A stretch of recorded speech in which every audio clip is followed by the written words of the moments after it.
Welcome to this month's free AI webinar from Dharana Digital. I'm Dr. Karen Sutherland, and I'm here to share with you some interesting ways that you can use AI for email. And the technology has really come a long way. So, a lot of it will depend on what tools you have access to, how your computer is set up, but also your comfort level as well. And look, I have to say from the beginning that I'm a big believer of I always like to write my own emails because I just feel like they add that personal connection. But there's ways that you can use AI to help you to organize your emails, to summarize your emails, and all those sorts of things. And sometimes I must admit, I do use it to help me to craft things. So I don't know about you, but sometimes I need some help to say things in certain ways. If I need to have a difficult conversation or something like that, AI can be very helpful in helping me to rewrite the copy so that it helps to convey what I need to convey without any sort of upset, if that makes sense. The other thing is too, because when we're writing, words on their own don't convey tone and they don't convey body language. And so they can be interpreted in a whole range of ways. And so you have to be very careful with what you write in an email, and AI can really help you with that. So, in this session today, it's not going to be a long one, but I'm going to take you through a range of different ways that we can use it. But I think now, I don't know about you, but I have multiple email inboxes and they are horrendous. I have one for my business for Dharana Digital. I have then my personal ones, and then I have one for my uni SC job, and then I have another one for. So I work in our social media courses at uni SC. We work with clients, so I have a whole email inbox for that, and so I've just got multiple email inboxes going, and AI can really help to dive into those without too much stress. So I don't know about you, but the I spend a lot of my day on email, and I find that during the semester when students are there, there's a lot more, like the volume has increased dramatically, and that's part of the job. But would you say in your experience that it's about 28% of your workday is spent on email? And they say that it's like more than a full day every week just sorting through things and getting back to people and replying and all those sorts of things. So clearly you're here because you experience the same sort of pain as I do in terms of email. Can it be completely eradicated? I don't think so, but we'll see what we can do to manage it. So, just out of interest for those of you who are here, put in the chat what your answer would be right now. So, how many unread emails are in your inbox right at this moment? Would there be 50? Would there be 50 to 500? Or would there be more than 500? Or is it just so horrendous that you just close the tab so you wouldn't have to look at it? What would your measure be? 50? Under 50? You're amazing. It depends on the inbox I'm working with. I think with my Dharana account, I'm pretty good, but yeah, with some other inboxes, I don't. Lee's got 8. Oh, under 50. I think you should be running this webinar, not me. Well done. That's very impressive. Very impressive. So, in this session, we're going to look at 4 different ways to use AI. So, firstly, triaging. So, your inbox. So I don't know what you're like. So I'm into the practice now of particularly my university email inbox. I put my out of office message on a Friday at 5 p.m. and then it comes off at about 8 a.m. on a Monday. And you can imagine the dumpster fire that I have to see every Monday morning because I haven't gone through all those emails over the weekend because I get a lot of emails, particularly because I'm working with people internationally. And then also a lot of students are working, so they don't have a lot of time to do their assessments until the weekend. And so that's when they reach out to ask questions and things like that, which is fair enough. But I need to take some time out for myself. So we're going to look at triaging. We're going to look at drafting, humanizing and optimizing. And so What we won't be looking at is emails that begin with, I hope this email finds you well, because that just makes my eye twitch seeing that. And I posted on LinkedIn about that. And some people are saying, I always start my emails like that. But so does like the free version of ChatGPT. Like it's so obvious. And I also find that often I'm getting those as when students are writing extension requests. Like, and I can tell straight away that they've used AI to write the email because it always starts like that. And I think sometimes you lose people if you read that as a first line and you think, oh, you didn't even write this yourself. So I don't know. I think it can sometimes lose that sort of bit of connection that way. But anyway, we'll have a look at that, but it won't be including that line in the beginning. The most important thing is that we decide. So we might help let AI help us with tasks, but we are the last decision maker before anything goes out. And there is the technology now that can go into your inbox and write your emails and send them on your behalf. But I don't know. I think I'm always going to have trust issues with AI. I don't think I would ever want that to happen. I'd always want to see what was going out. And so in this session, we're going to look at sort of the AI assistants. So the ones that are already integrated in Google, so Gemini's in there, and we'll also look at Microsoft Copilot a bit too. And we'll just look at some of the basic features, but if there are others that you're using, please share in the chat because that would be really great. Because with this whole AI adventure, everyone's using it in different ways and have found different sort of shortcuts and things. So it's always great if we can learn and share together.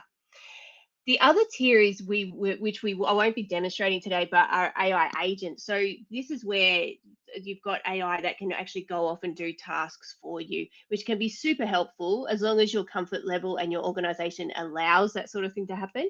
So with AI agents, so things like Claude Cowork and ChatGPT work, which has just been released quite recently. Before that was Codex, but now it's got a new name to it. So with these tools there, they can work autonomously, but you need things like, so for Cowork, for example, you need to have the latest Windows operating system and you need to have enough sort of grunt on your computer to be able to run this sort of thing. And you need to allow it to have access as well. So for me, the computer I'm on now does have Windows 7, but it's a university computer. There's no way they would let an AI agent like Claude Cowork into our files or into our emails. And then on my business computer, I don't have Windows 7 on there yet. So once I do, then I'll be able to set that up. So we'll more talk about what it can do today, but we can demo the other ones for sure. Now, let's talk about triaging and summarizing. So what I find really helpful, and tell me too if you're using these features, is so as I mentioned, so after the weekend, I come back to work and then my inbox is just full of all sorts of things. And you can actually ask it to tell you what are the most important things I need to do. So if we go into, let's go in here. So this is my inbox for Dharana Digital. There is nothing confidential in here right now. But what it can do is you can say, you click on that little star, and that's the AI already integrated into this. So we use Google in Dharana Digital. And I can say here, what are the most important emails I need to respond to today? You can use other prompts as well, but this is just as a demo. And so what it does is it scans your inbox and then it will bring it out. So we're doing that here in Gemini. Let's go also go and do it over in here. Let's see. I don't think I can do it in version of it. Let's have a look. Yeah, no, I can't see Gemini in this is my secondary inbox. And I'm not going to do it in my main one just because I've got students' information in there. So that's not a really good thing to do. So let's go back to here. So here we go. In it's what it's done in Google is in Gmail is like it's gone through and it's told me what I need to look at and do based on my emails, which is really good. So what you can do is when I don't have that many that aren't read, but what it's good for is if you click on that and you ask it to go and just scan through and then look and triage, what do I need to do first? Is anyone using that feature now because it can be super, super helpful just to prioritize what you need to do. Because sometimes you come in and there's like a wall of just emails and you're like, I don't even know where to start, but it will do that for you. And sometimes I do it like with Copilot because I have the Microsoft and my email on my phone, the app. What I do sometimes is like I'll be having coffee for the morning and then I'll use it on my phone, go, okay, what do I need to do first today? And then it'll give me a list. So then I've got like an overview of what's in there already. So then when I jump on my computer, I'm really well prepared. So it can be very helpful like that. So let's go now to the difference between assistants and agents. So what you can do, so as you can see, when we're talking about things like drafting and searching through things, you with something like Copilot and Gemini, you're the one who's prompting it and getting it to do it. But with an agent, you can set it up so that it can already do that for you. So I know some people who have Claude Cowork set up. So what it does is in the mornings, it's set so every morning it will go into your inbox and it will then like not only triage, but it will triage and then it will, based on its knowledge of all of your files and all of your interactions and understanding your voice, it will then write drafts in response to all of the emails that require answering. And then rather than you having to go through and do it yourself, you can then just go in and edit the emails that it is drafted on your behalf before sending it out. So can you imagine the time saved on that? But you still need to check it, of course. Is anyone doing that right now? Is anyone trusting it enough to go off and do that? So I don't have access to that yet, but I know some people who have just said, oh, it's absolutely so helpful. The next thing you want to do is humanizing your content. So I hope this email finds you well, that sort of corporate porridge, as that AI slop that we see. It's because we're not using AI well, like which it's lazy AI writing rather than giving it the different ingredients it needs to write something that sounds like you. So there's different ways that you can do it. So one way you could do it is actually, which we won't use do in this webinar, but you could actually set up a Claude project or a custom GPT. In Gemini, it's called a gem. In Microsoft Copilot, it's called an agent, where it actually has trains on, you can give it previous emails and things to train on your voice so then it understands you, and then you can just go in and you still need to give it the context and these sort of elements, but then it can draft it too. The other way is which I'll show you in a sec, when you use that sort of drafting tool, you still need to give it like the context of the information. So an example or context of previous interactions, and then you need to explain the relationship as well. Because if you think about it, if you've got a colleague you're really good friends with, you might be still be professional, but you may write to them a little differently than if you were writing to the CEO. And so you need to talk about the tone as well, which aligns with that relationship. And then something real, like a real detail that it can actually work with to include in the email. So if we look at different prompts in that respect, a really lazy prompt would just be write a follow-up email. So it doesn't really tell you or explain what it needs. And then for a much more detailed prompt, you provide those elements. So the context of the email, relationship, warm tone, and the detail that they mentioned. Let's have a look now and we'll play with this one. So let's have a look in here. So I'm back in my Gmail. And what you can do is say reply, and then you can, this little element down here, help me write. It will then say confirm the details. So this email at first is about a lightning lesson I'm doing on Wednesday about finding your team's AI quick win. And so in here, so share, asking for things. So I'll just say respond to Chelsea, thanking her for the info about my lightning lesson on Wednesday. And let's just see what it does. Oh, that was very succinct. So, but you would give it more details clearly for things like that. And I know Copilot works really well with that one, but you can get it to polish it, and you can keep getting it to polish it and add more information in there too.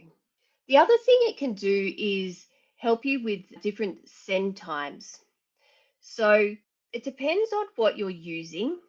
I tried this before actually yesterday with Gemini and with Copilot, and it's not so good at doing that. But when you use tools like, just say you were using a tool for electronic direct mail, like MailChimp and things like that, it's very good. It's got AI embedded into those programs that can identify when it's best to send it, because what it does is it will analyze the database and when people are opening the emails. And so then it analyzes it and finds the best time to actually send it so that they will open it.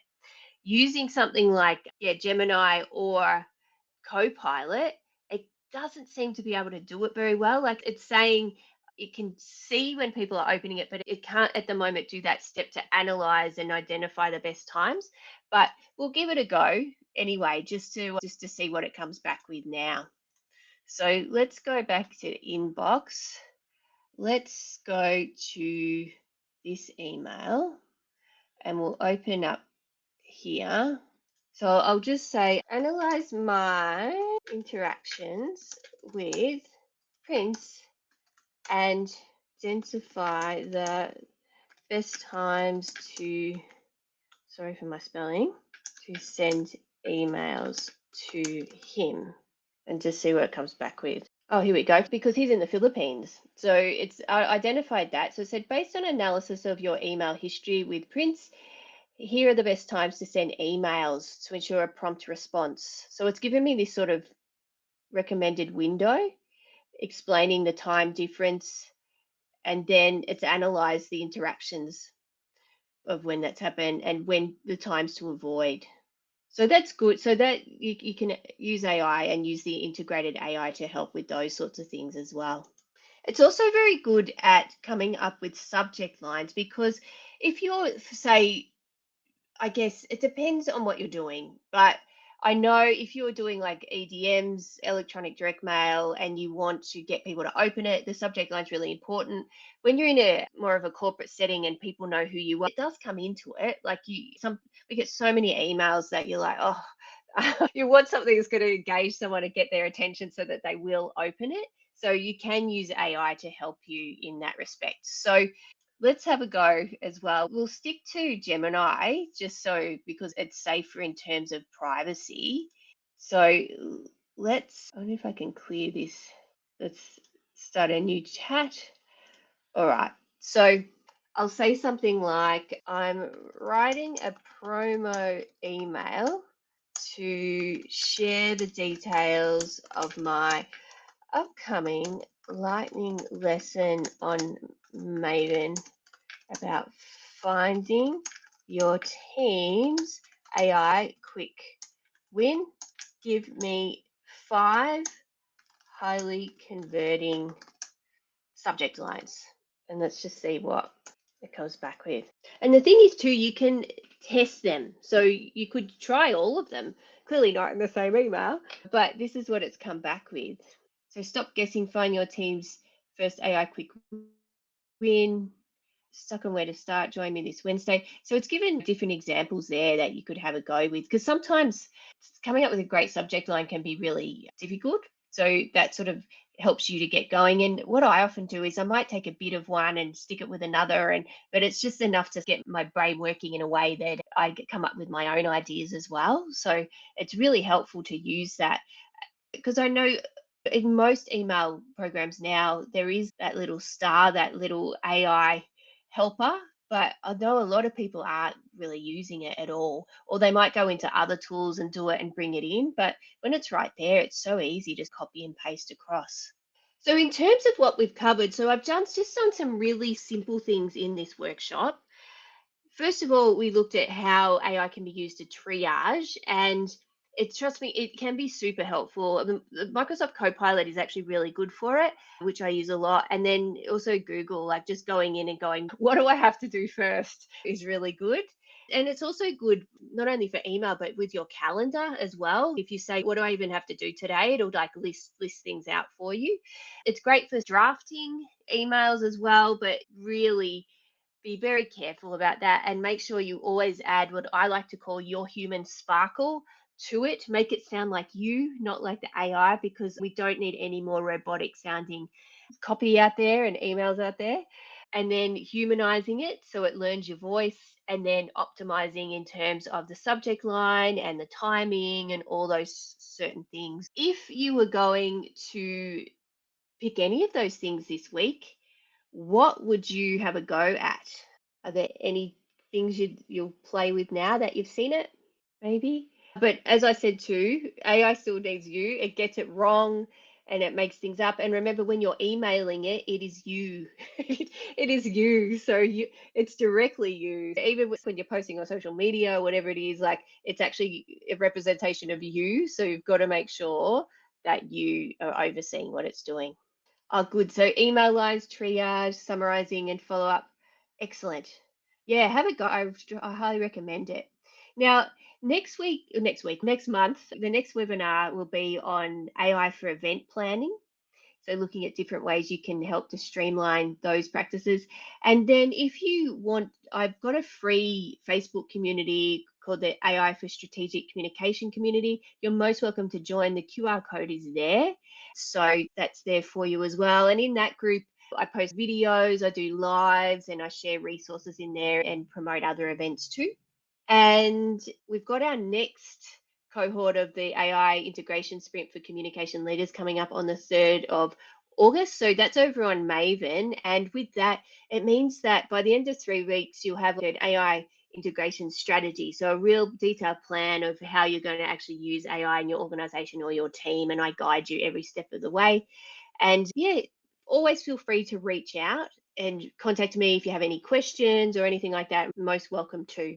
And so now, does anyone have any questions that they'd like to ask about AI? I know sometimes in terms of email, often with AI gets confused with automation. Now, automation are a whole other thing which are developed on rules, but it can be super helpful. You can create it so that, for example, if someone emails you about a certain thing within your business and there's normally the same sort of reply that is needed each time, you can set that up so it's automated, and that is super, super helpful. That can save lots of time. It's a bit different to AI, but it is still a really great way to go. So maybe in a few months, I might do something on that as well, just to show you the tools that you can use to make that happen, because it can save heaps and heaps of time. Lee sounds basic, but I also find Copilot helpful when I can't find an email. Oh, it's amazing. Yes, yes. But I often use it sometimes, like I'm going to something and I get so many emails. I'm off so many places and doing so many things that, and if I don't really know the person really well that I'm going to see next, I say, what is that person's name?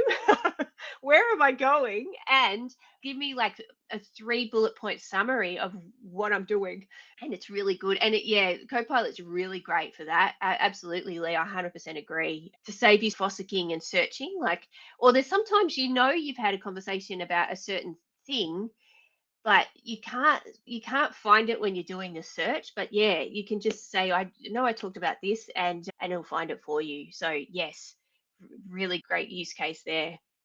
That's really it for this month. So thank you so much for coming along and for watching. And you'll be sent the recording after this if you've registered. And we also put an edited version of this up onto YouTube as well. And Karen just said, put this in my calendar for 4:30. No problem, Karen, that's fine. We will send you the recording for this, but please reach out if you have any questions in the meantime. So normally the recording gets sent out, it's pretty soon, like through StreamYard, which is this platform. And then I'll let you know in the group as well when the YouTube version is up too. But yeah, thanks so much for coming along. Appreciate it. And I will hopefully see you next month as well. Thank you.